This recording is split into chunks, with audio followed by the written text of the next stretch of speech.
ఒక్కసారి కొమ్మూరి గోల్డ్ కి కాల్ చేయండి. తాకట్లో ఉన్న మీ బంగారాన్ని విడిపించి మార్కెట్ ప్రైస్ కి వాళ్ళు కొనుక్కుని మిగతా డబ్బులు మీకు ఇచ్చేస్తారు. హాయ్, వెల్కమ్ టు మనం టీవీ. మనం ఉన్నది మన కోసం. నేను మీ మనోజ్. జగద్గిరిలో ఫుడ్ పాయిజన్ జరిగింది. న్యూ ఇయర్ వేడుకలకు అందరూ కలిసి బిర్యానీ తిన్నారు. దాని తర్వాత 14 మంది అస్వస్థకు గురయ్యారు. స్పాట్లోనే పడుకున్నటువంటి ఎవరైతే వంట మాస్టర్ ఉన్నారో అతను స్పాట్లోనే చనిపోయాడు. దాదాపుగా నిన్న ఈవినింగ్ 31st ఈవినింగ్ 8:30కి వాళ్ళ ఫ్రెండ్స్ అందరూ పిలిస్తే వంట చేయడానికి వెళ్ళాడు. వంట చేసిన తర్వాత అది తిన్న ఎవరైతే ఆ వంట మాస్టర్ అనంతలోకాలకు వెళ్ళిపోయాడు. దాని వెనకాల ఏం జరిగింది, ఇంతమంది ఫుడ్ పాయిజన్ ఏంటి అనేది దాని గురించి చాలా మందిలో చాలా డౌట్స్ వస్తున్నాయి. బేసిక్గా అయితే సరిగ్గా 4-5 నెలల క్రితం హైదరాబాద్కి 2 టన్నుల కుక్క మాంసం వచ్చిన ఘటన మరువక ముందే మళ్ళీ ఇలాంటి ఘటనలు మనం చూస్తూనే ఉన్నాం. ఆల్మోస్ట్ హైదరాబాద్లో అన్ని రెస్టారెంట్ ఏదైతే యాజమాన్యాలు ఉంటాయో ఆ నిర్వాహకులు ఎలాగైనా వాళ్ళ సేల్స్ని పెంచుకోవాలని చెప్పి దాదాపుగా కేజీ బిర్యానీ 100 రూపాయలకే ఇచ్చిన పరిస్థితి. జస్ట్ ఇమాజిన్, కేజీకి నాకు తెలిసి 100 రూపాయలకి అసలు ఏమొస్తుందో ఇప్పటికీ అర్థం కాదు. సరే, రోడ్డు పక్కన ఒక చిన్న స్టాల్ పెట్టుకొని ఒక 100 రూపాయల బిర్యానీయో 110 రూపాయల బిర్యానీ పెట్టారంటే ఒక మనిషి సరిపడే క్వాంటిటీ లైక్ 250 గ్రామ్స్ కావచ్చు, 300 గ్రామ్స్ కావచ్చు అనుకోవచ్చు. కానీ ఒక కేజీ బిర్యానీ 100 రూపాయలు అంటే జస్ట్ ఇమాజిన్ వాళ్ళు ఏమేమి కలుపుతున్నారు. అండ్ అంటే వాళ్ళు ఎక్కువ ఏ ఏరియాస్ని టార్గెట్ చేస్తారంటే లైక్ కృష్ణానగర్ కావచ్చు, బోరబండ కావచ్చు, అండ్ మదీనాగూడ కావచ్చు, ఇంకా ఈ మణికొండ కావచ్చు, ఇలాంటి ఏరియాస్లో ఉన్న మాస్ పీపుల్ కోసం ఇలాంటి ఆఫర్లు పెట్టి వాళ్ళకి అట్రాక్ట్ చేసి దాంట్లో మనం గతంలో చాలామంది చూసాం. ఏదైతే ఫుడ్ సేఫ్టీ ఆఫీస్ వచ్చి ఆ రెస్టారెంట్ని, కిచెన్ని అవంతా తనిఖీలు చేసిన తర్వాత వాళ్ళు బయటపడేది కుళ్ళిన మాంసం. ఓకే, ఈ మధ్య ప్రతి రెస్టారెంట్లోనూ కుళ్ళిన మాంసం కనపడటం అనేది సర్వసాధారణం. కానీ అక్కడ కుక్క మాంసం బయటపడింది. దీని తర్వాత చాలా ఘటనలు మనం వెలుగులోకి వచ్చాయి. దాని తర్వాత ఒక 2 టన్నుల కుక్క మాంసం కూడా వచ్చింది హైదరాబాద్కి. దాన్ని సిటీ అవుట్స్కట్స్లో పట్టుకున్నారు. ఇలాంటి ఘటనలు మరొక ముందే ఇప్పుడు మళ్ళీ జగద్గిరిగుట్టలో ఫుడ్ పాయిజన్ కలకలం రేపింది. జనరల్గా ఫుడ్ పాయిజన్ అంటే ఏదో స్కూల్లోనో చిన్నపిల్లలు అస్వస్థకు గురయ్యారని చెప్పి మనం వార్తలు వింటూ ఉంటాం బేసిక్గా. కానీ హైదరాబాద్ లాంటి మహానగరంలో దాదాపుగా 1.5 కోటి ప్రజలున్న హైదరాబాద్లో దాదాపుగా 60-70% స్విగ్గీ, జొమాటోలు కావచ్చు, లేకపోతే బయట రెస్టారెంట్లు కావచ్చు, కొన్ని కెఫేలు కావచ్చు, డ్రైవిన్స్ కావచ్చు, అక్కడ నుంచే ఫుడ్ డెలివరీ అవుతూ ఉంటుంది. ఇలాంటి నేపథ్యంలో వాళ్ళు హైజీన్ మెయింటైన్ చేయకపోయినా, ఒక నీట్నెస్ వాతావరణం అక్కడ లేకుండా, లేకపోతే చిన్న చిన్న నలకలు కావచ్చు, లేకపోతే రీసెంట్గా జరిగిన చాలా లైక్ మెరిడిన్ ఒక రెస్టారెంట్ ఉంది పంజాగుట్లో. ఆ ఎంత పెద్ద రెస్టారెంట్ ఉంటుంది, దాదాపుగా 14 ఏళ్ళు. నేను ఎప్పుడో హైదరాబాద్ వచ్చిన స్టార్టింగ్లో అప్పటి నుంచి ఆ రెస్టారెంట్ ఇప్పటికీ కూడా చాలా దిగ్విజయంగా రన్ అవుతూ ఉంది. రీసెంట్గా ఒక మిడత వచ్చిన ఒకే ఒక్క రీజన్తో మెరిడియన్ని మూసేశారు దాదాపుగా 4 నెలల పాటు ఫుడ్ సేఫ్టీ అధికారులు.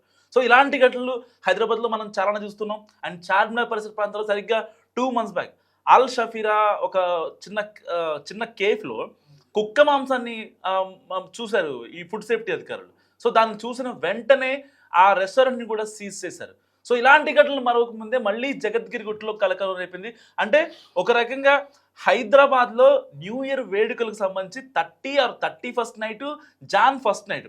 ఈ 3 రోజులు తిన్న ఫుడ్ సేఫా కాదా? నిజంగా ఒకవేళ మీరు మటన్ బిర్యానీ చెప్తే తిన్నది మటనో కాదో కూడా మీరు ప్రాసెస్ చేసుకోవాల్సిన అవసరం ఎంతైనా ఉంది. తినదాని గురించి మనం ఆల్రెడీ తినేసాం కాబట్టి మీకేమన్నా స్టమక్లో కొంచెం పెయిన్ కావచ్చు, డైజెషన్ ఇష్యూస్ కావచ్చు, మోషన్స్ సంథింగ్ ఇలాంటి ఏ కాన్సిక్వెన్స్ ఉన్నా సరే వెంటనే మీరు డాక్టర్ని కన్సల్ట్ అవ్వండి. ఎందుకంటే ఒక ఫుడ్ వండిన వ్యక్తి జగద్గిరిగుట్టలో నిద్రలోనే చనిపోయాడు. జస్ట్ ఇమాజిన్ దాని ఎఫెక్ట్ ఎలా ఉంటుందో, ఎప్పుడు ప్రమాదం, ఎప్పుడు మరణం అనేది ఎవరూ చెప్పలేరు కాబట్టి ఏదేమైనప్పటికీ ఈ 3 రోజులు ఫుడ్ కొంచెం బయట అవాయిడ్ చేయడం బెటర్. ఎందుకంటే దాని ఇంపాక్ట్ ఆల్రెడీ ఆల్మోస్ట్ రెస్టారెంట్లు మొత్తానికి చికెన్ కావచ్చు, మటన్ కావచ్చు, ఏదైతే నాన్ వెజ్ ఆ పార్సల్స్ వచ్చేసి ఉంటాయి కాబట్టి జస్ట్ అట్లీస్ట్ ఒక 2 or 3 days పాసిబుల్ అయితే ఒక 1 week బయట ఫుడ్ తినడం అనేది కంట్రోల్ చేస్తే ఇవన్నీ తగ్గే అవకాశం ఉంది. ఏదైనప్పటికీ మీకు కనుక ఈ స్టమక్లో ఏమైనా ఇష్యూస్ ఉంటే కనుక వెంటనే డాక్టర్కి కన్సల్ట్ అవ్వండి. దీనిపై మరింత సమాచారం మా ప్రతినిధి చార్మి జగద్గిరి నుంచి అందిస్తారు. Right, over to you Charmi.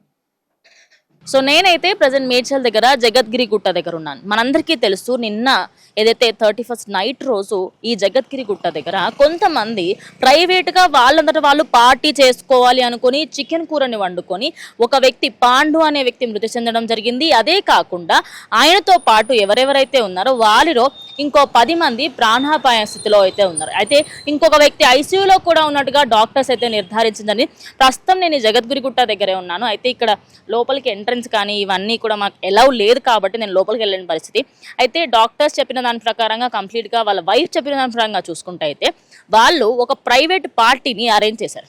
Arrange చేసిన తర్వాత ఆయిల్ ఏదైతే యూజ్ చేశారో అదేవిధంగా లోపల చికెన్ ఏదైతే వాడారో అదంతా కూడా అన్హైజీనిక్గా ఉండడంతో దానివల్లనే ఒక వ్యక్తి ప్రాణం కోల్పోవడము మరియు మిగతా వాళ్ళందరికీ సంబంధించి కూడా ఇప్పుడు వాళ్ళందరూ హాస్పిటల్లో అడ్మిట్ అయ్యారు. మరి అక్కడ ప్రాబ్లం ఎక్కడుంది ఏంటి అనే దానిపైన ఇప్పుడు చాలామంది విశ్లేషిస్తున్నారు.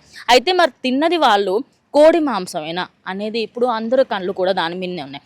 ఎందుకంటే కోడి మాంసానికి సంబంధించి అదేవిధంగా ఈ మధ్య కాలంలో గత ఒక 4 నెలల కింద నుంచి 6 నెలల వరకు మనం చూసుకుంటే హైదరాబాద్లో ఆల్మోస్ట్ 60 టన్నుల వరకు కుక్క మాంసాన్ని సరఫరా చేశారు అని చెప్పేసి ఓ న్యూస్ అయితే మనం ఇప్పటి వరకు వింటూ వస్తాం. ఆ న్యూస్కి సంబంధించి ఎలాంటి అప్డేట్ ఇప్పటివరకు లేదు.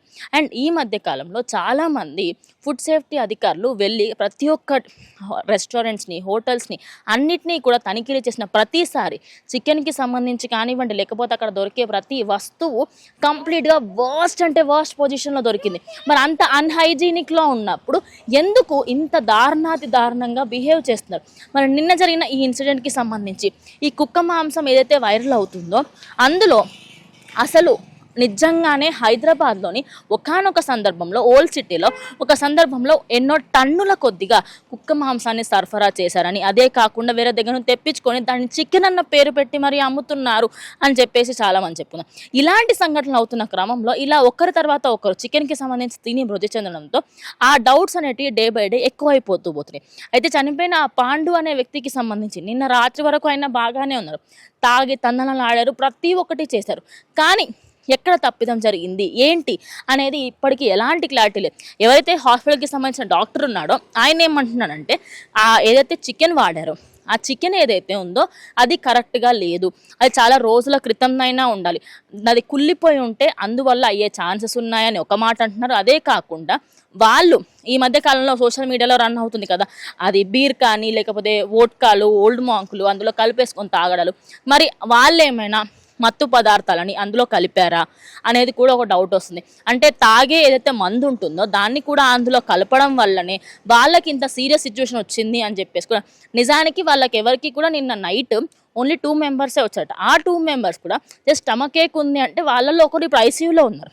కానీ మిగతా 9 మంది అదేవిధంగా ఇంకో 15 మంది అని చెప్పాను కదా, వాళ్ళందరూ కూడా ఎలా వచ్చారు అంటే morning around 8 o'clock to 9 o'clock ఆ టైంకి వచ్చి వాళ్ళ సిచ్యువేషన్ చాలా క్రిటికల్గా ఉండడంతో అప్పుడు డాక్టర్ ఏంటంటే ఎక్కడో తేడా ఉంది, ఇది ఫుడ్ పాయిజన్ అయితే ఖచ్చితంగా కాదు, వీళ్ళు తిన్న చికెనే కాకుండా వీళ్ళు ఏదో తప్పుడుగా తిన్నారు, అందులో ఏదో కలుపుకొని తిన్నారు అన్నట్టుగా కూడా డాక్టరే చెప్తున్నారు. అంటే అది ఏది అనేది క్లారిటీ లేదు. బికాజ్ ఈ మధ్య కాలంలో కల్తీ అనేది ఎక్కువైపోతుంది. మరి తెలంగాణ గవర్నమెంట్ దీనిపైన యాక్షన్ తీసుకుంటుందా అంటే రోజు మనం న్యూస్లలో వింటూ ఉంటాం, ఫలానా రెస్టారెంట్లో నాసిరకం సరుకు దొరుకుతుంది, అదేవిధంగా పాత చికెన్ దొరుకుతుంది అని వింటూ ఉంటాం. అదే కాకుండా మనకి ఈ మధ్య కాలంలో Banjara hills, Jubilee hills, Medchal ఈ ఏరియాస్లలో ఏదైతే సోకాల్డ్ పాష్ రెస్టారెంట్స్ ఉన్నాయో వాటన్నిటి మీద తనిఖీలు నిర్వహిస్తే ఒక్కటంటే ఒక్కటి కూడా ఫుడ్ సేఫ్టీ అధికారులకు సరిగ్గా కనిపించలేదు.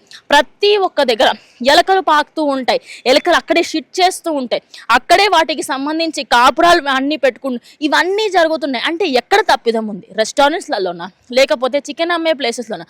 అంతెందుకు మనం ఎక్కడ చికెన్ కొనుక్కుంటామో ఆ ప్లేస్లో కూడా చాలా మట్టుకి ఆ ఏరియా చూస్తే ఎంత అన్హైజీనిక్గా ఉంటుంది. ఇవన్నీ ఎందుకు పట్టించుకోవట్లేదు అని చెప్పేసి కూడా చాలామంది మాట్లాడుతున్నారు. మరి ఇప్పుడు జగద్గిరి గుట్టలో జరిగిన ఈ ఇన్సిడెంట్ వల్ల చాలామందికి అవేర్నెస్ రావడము, దాని నుంచి ఇప్పుడు చాలామంది నేర్చుకోవాల్సింది ఏంటంటే రేపటి రోజు మీకు చికెన్ వల్ల కానీ ఏమైనా ప్రాబ్లమ్స్ వస్తున్నాయి అంటే అది చికెన్ కాదా, మరి దాంట్లో ఇంకేమన్నా మత్తు పదార్థాలు కలుపుతున్నారా అనేది కూడా తెలుసుకుంటే చాలా చాలా బెటర్ అని చెప్పేసి కూడా డాక్టర్లు అదేవిధంగా ఎంతోమంది కూడా చెప్పుకొస్తున్నారు.